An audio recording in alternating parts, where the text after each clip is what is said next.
Wag na tayo mag-intro, diretso na tayo sa kwento. Para sa inyo to.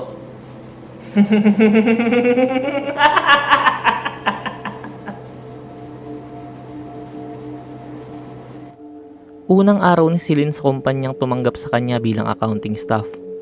Sa manipis lamang na make-up sa kanyang mukhang binagaya ng suot niyang puting blouse at itim na palda na bahagyang nakalabas ang tuhod ay nangibabaw ang kanyang simpleng ganda at masasabing mukhang matalinong babae.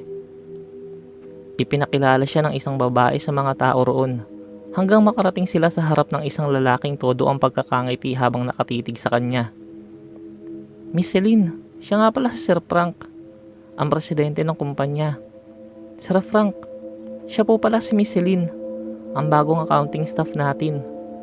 Pagpapakilala sa kanila. Mabilis na inilahad ni Frank ang kamay niya. Welcome dito sa office, Celine ha. Pagkakasabi ng lalaki habang nakangiti at titig na titig sa dalaga. Dumaan ng isang linggo at medyo nasasanay na si Celine sa trabaho.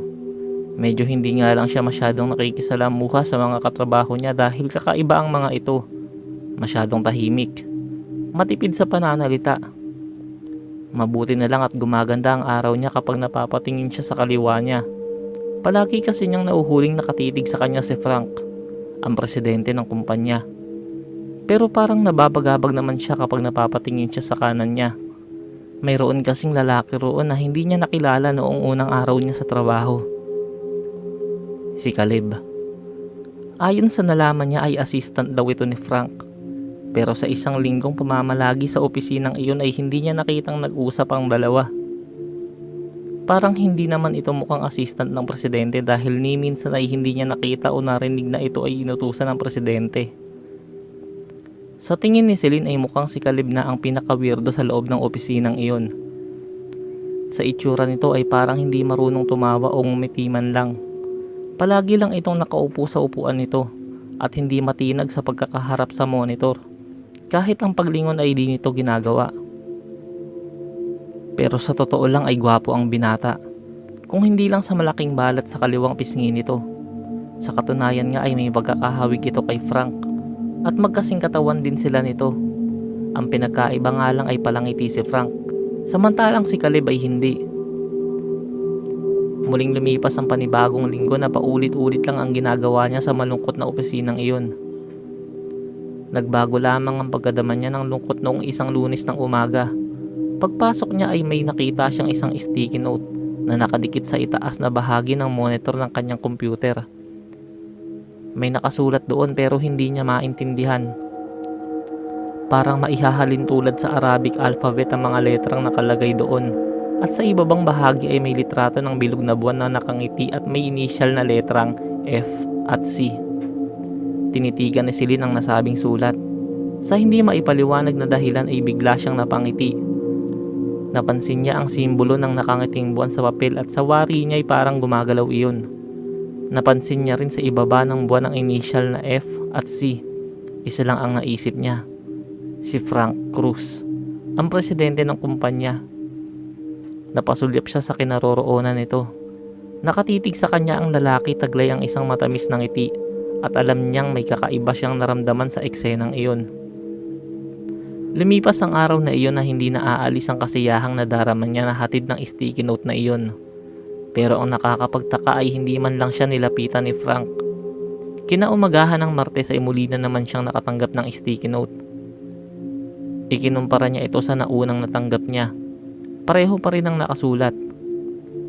Muli ay napatingin na naman siya sa lugar kung saan nakaupo si Frank. Ganun pa rin ang pagkakatitig at pagkakangiti nito sa kanya. Ganun na naman ang naging pangyayari ng araw na iyon. Natapos ang isang buong maghapon na palagi siyang napapatingin sa presidente. Alam niya sa sarili niya na masaya siya, na may kakaiba sa nararamdaman niya. Miyerkules at Huwebes ay ganun pa rin. May nakita pa rin siyang kapirasong papel na nakadikit sa monitor niya. Muli ay nakaramdam siya ng walang kapantay na kasiyahan sa mga araw na iyon. Subalit ang ipinagtataka niya ay kung bakit hindi pa rin siya magawang lapitan o kausapin man lang ni Frank. Biyernes ng umaga ay may kakaibang nangyari. Maaga siyang pumasok sa opisina. Pagbukas niya ng pinto ay kitang-kita niya kung sino ang lalaking malapit sa monitor niya. May hawak na ballpen at wari kakatapos lamang magsulat sa sticky note na nakadikit sa monitor niya.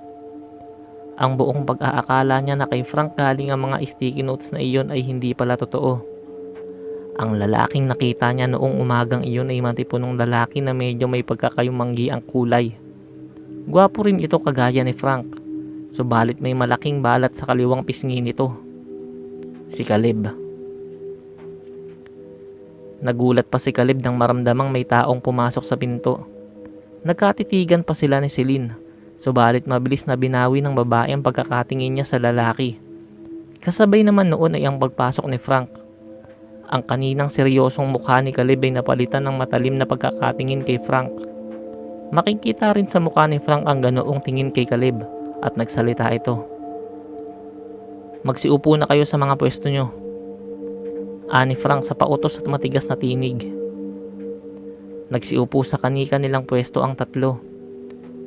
Batid ni Celine na may hindi magandang mangyayari noong araw na iyon. Kapag napapatingin siya kay Frank ay nakikita niya na masama ang pagkakatitig nito kay Caleb. Masama rin ang pagkakatitig ni Caleb sa monitor nito. Natapos ang araw na iyon ay hindi niya nakitang nakatitig sa kanya si Frank. Niyang ngumiti ito. Ibang Frank ang nakita niya noong araw na iyon, kaya malungkot na umuwi si Celine. Sabado ng umaga, muli siyang nakatanggap ng sticky note, pero iba na ang nakasulat doon. Nakasulat na ito sa wikang Filipino. "Magkita tayo mamaya sa rooftop." At sa kanang ibabang bahagi ng maliit na papel na iyon ay naroon pa rin ang simbolo na nakangiting buwan at ang initial na F at C. Hanggang ngayon ay nalilito pa rin ng babae. Ipinagtataka niya ang initial na nakalagay sa papel na iyon. Ang tanging taong alam niyang may ganoong initial ay si Frank Cruz lamang, ang lalaking nagpapasaya sa kanya.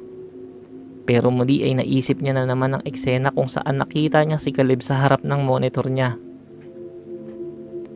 Ngunit nabasag ang mga isiping iyon nang biglang napansin niya ang pagtayo ni Frank mula sa kinauupuan nito. Bumalik ng muli ang pagkakangiti sa mga labi nito. Lumapit ito sa kanya at may sinabi, "Sa akin galing ang sticky notes," wika nito sa malambing na tinig. Hindi nakapagsalita si Celine sa mga oras na iyon. Parang ayaw gumalaw ng kanyang mga labi. Ang tanging nagawa niya lang ay ang ihatid ng tingin ng lalaki hanggang makalabas ito ng pinto ng opisinang iyon. Mabilis na nagdaan ng maghapong iyon na ang tanging iniisip ni Celine ay ang magkikita sila ni Frank sa rooftop pagkatapos ng trabaho. Meron siyang kabang nadarama ngunit gusto niya ring makipagkita rito. Mula nang lumabas ng opisinang iyon si Frank ay hindi na ito bumalik hanggang mag-uwian. Naisip ni Celine na marahil ay naghihintay ito sa rooftop. Iniwan niya ang kanyang bag sa opisina at tinungo na ang elevator nang biglang may humawak sa kanyang braso. Pagtingin niya sa taong nakahawak sa kanya ay laking gulat niya. Si Caleb iyon na taglay pa rin ang seryosong anyo sa mukha nito. May sinabi itong labis niyang ikinainis dito. "Huwag kang pupunta sa rooftop. Umuwi ka na." Mariin ang pagkakasabi nito habang matalim ang pagkakatitig sa kanya. Dahil doon ay napasagot siya ng pabalang. "Ano bang problema mo? Sino ka ba para diktahan ako sa mga dapat kong gawin?" Kasabay noon ay ang paghawi ng babae sa kamay na nakahawak sa bisig niya. Mabilis siyang pumasok sa elevator at pumindot sa mga buton doon upang ito'y sumara, habang si Caleb naman ay naiwang nakatitig lang sa kanya. Pagbukas ng pinto ng elevator ay nasa rooftop na siya. Medyo papagabi na noon. Sa isang bahagi ng lugar na iyon ay nakita niyang nakatayo si Frank. Nakatalikod ito at nakatingin sa malayo.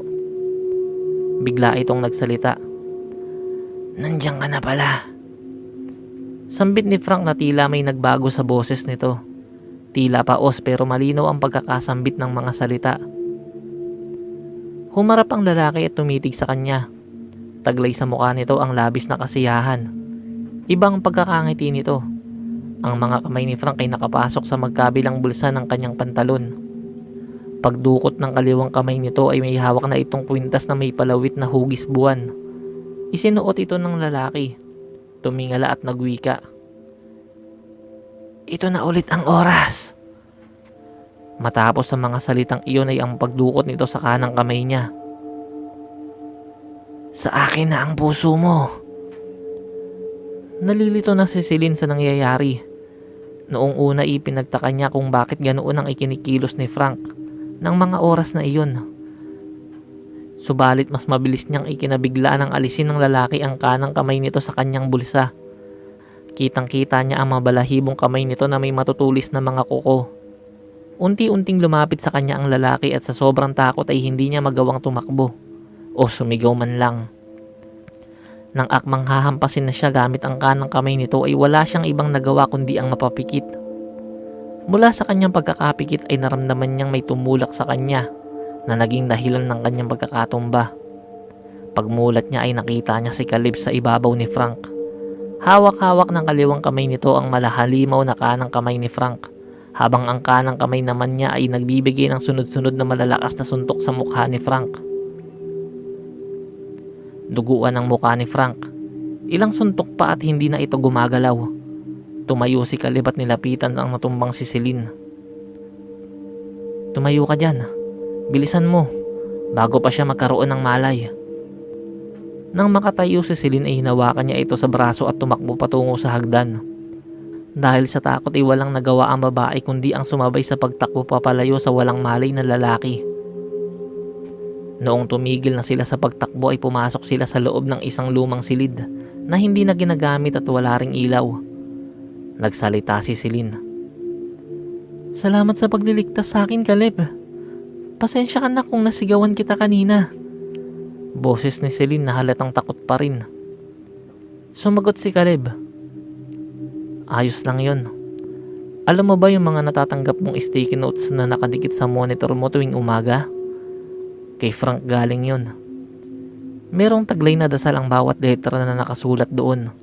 Ang magiging epekto nito ay pagka-hipnotismo ng taong pinagbigyan nito. Ang lahat ng tao sa opisina ay alamang tungkol dito. At sigurado akong napapansin mo na magkahawig kami ni Frank. Iyon ay dahil pinsan ko siya. Noong nakita mo ako sa harap ng monitor mo, iyon ay dahil may binabago ako ng kaunti sa nakasulat doon, nang sa gayon ay hindi masyadong gumana ang dasal at hindi kanya mabiktima. Hindi ka na dapat napadpad sa lugar na ito. Lahat kami dito ay may dugong halimaw na kailangang kumain ng puso ng tao isang beses sa isang buwan upang mabuhay. Pagtatapat ni Caleb. Hindi makapaniwala ang babae sa mga narinig niya mula kay Caleb. Muli ay nagtanong siya sa lalaki. Bakit mo ito sinasabi sa akin? Nanginginig na boses ni Celine. Sumagot si Caleb. Ito na ulit ang oras. Tila nag-iba at naging paos ang boses ni Caleb. Subalit malinaw ang pagkakabigkas ng bawat salita nito. Sa akin na ang puso mo. Sa dilim ng kwartong iyon ay naramdaman ni Celine na parang may tumusok sa kanyang kaliwang dibdib. Nang kapain niya ang bagay na iyon ay naramdaman niya ang tila isang mabalahibong kamay na may malagkit na likidong umaagos rito. Sa pinto ng isang abandonadong kwarto, lumabas ang isang matipunong lalaking may pagkakayumanggi ang kulay. Meron itong malaking balat sa kaliwang pisngi. May umaagos na dugo sa bibig nito. Ganon din sa mabalahibo nitong kanang kamay na may matutulis na kuko.